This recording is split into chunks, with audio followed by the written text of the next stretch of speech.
Hi, this is Rachel Israel with STEM News and Global World Report.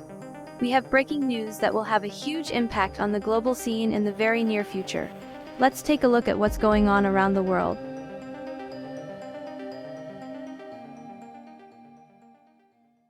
To know that there is that much ignorance and that much hate in this country, it's so terrifying. It's so terrifying. How could you do this? How can you claim to be a Christian or anyone of moral values and support someone when every word out of his mouth is hate, when he wants to pardon people who took over the Capitol? You do not do this to people that you love and care about. If you have a woman in your life, if you have an LGBTQ person in your life, if you have anyone in your life who's not white, how did we get here? Someone tell me, please. Someone really tell me, please.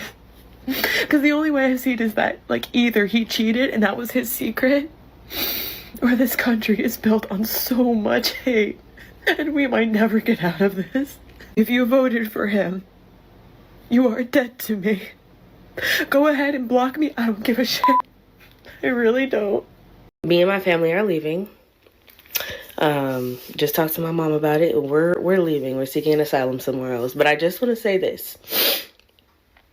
In the states where the votes mattered the most, 69% of white women in Pennsylvania voted for Donald Trump. And then I believe it was 67 or 68% of white women voted for Donald Trump in Michigan. And all the other swing states where it really mattered, white women came in, turned up for Donald Trump. Black people, hear me and hear me well. This is not going to work out for us. It's not. I'm leaving. I'm not staying for the Handmaid's Tale. I'm not. And not only that, our rights are gone as we know it.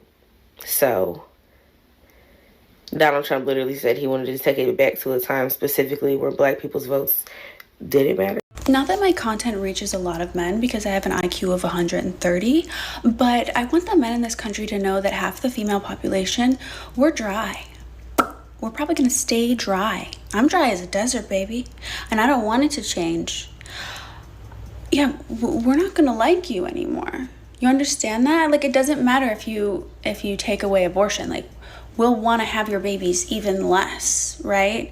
Even if you take away contraception, women are really good at celibacy because you guys are actually a threat to us. So we have a lot less to gain from you. So yeah, 4B all the way. Let's make some money, I guess. That's all we can do.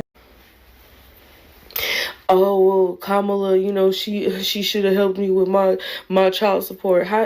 Well, hey, she didn't win. Congratulations on that part. But you do understand that with no abortion rights,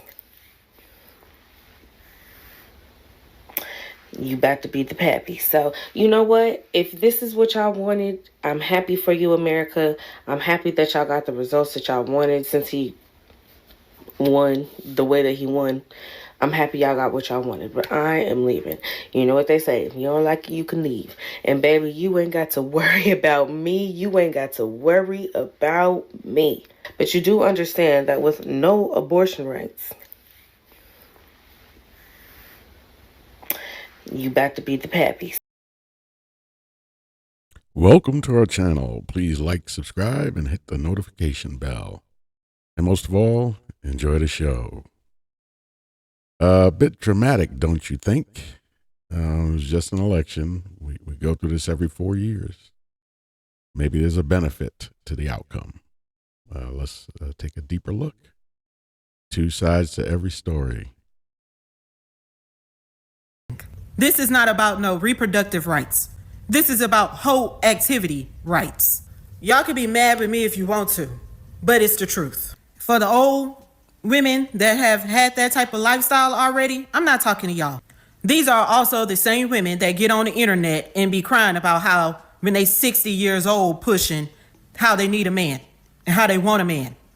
Vivica Fox. I want to talk to the younger women because in the Bible it says that the wise women will teach the young women. And you got a lot of these older women that wants to compete with these young women and they don't have any wisdom to give you. A lot of us who run down to those clinics make those choices off of doing irresponsible things and then using that as a birth control.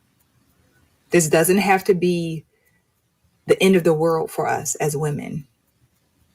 Is it tough for some? Will it be difficult in certain cases? Absolutely. But knowing for sure that you have control over your body and who you allow in your body if you don't want to get pregnant. Okay? So I'm scrolling and I see a lot of Black women making videos talking down to Black men who voted for Trump. And I just have to say, if you voted for Trump and you're a Black man, thank you. And I thank you because I know exactly why you voted for Trump. You voted for secure borders so that us women and children can be safe. You voted for a strong economy so that us women and children can be provided for. You voted for our children to not be indoctrinated in this failed public school system. You voted for my right to not have to use the bathroom with a biological man. You also voted for our children not to be drafted into another endless, senseless war that only benefits the military-industrial complex.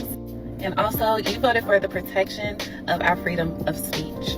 Kamala Harris did not lose this election because she's a woman. She lost this election because there were American families sitting there telling her how they couldn't afford to put food in their fridge, and her solution was to bring out Meg Thee Stallion to twerk on stage alongside just about every single one of P. Diddy's friends to endorse her. She lost this election because there were Americans who lost everything in an absolutely horrific hurricane, and she sat there telling them that $750 should be enough for them if they even qualify, while simultaneously funding illegals staying in five-star hotels in New York City, receiving 3 meals a day provided to them by taxpayer dollars. She lost this election because she sat there talking about how anti-racism she was, while simultaneously blaming straight white men for just about every single problem this country has. Isn't it funny that if you demonize a group of people long enough for merely existing, they might not want to vote for you? And also, you voted for the protection of our freedom of speech.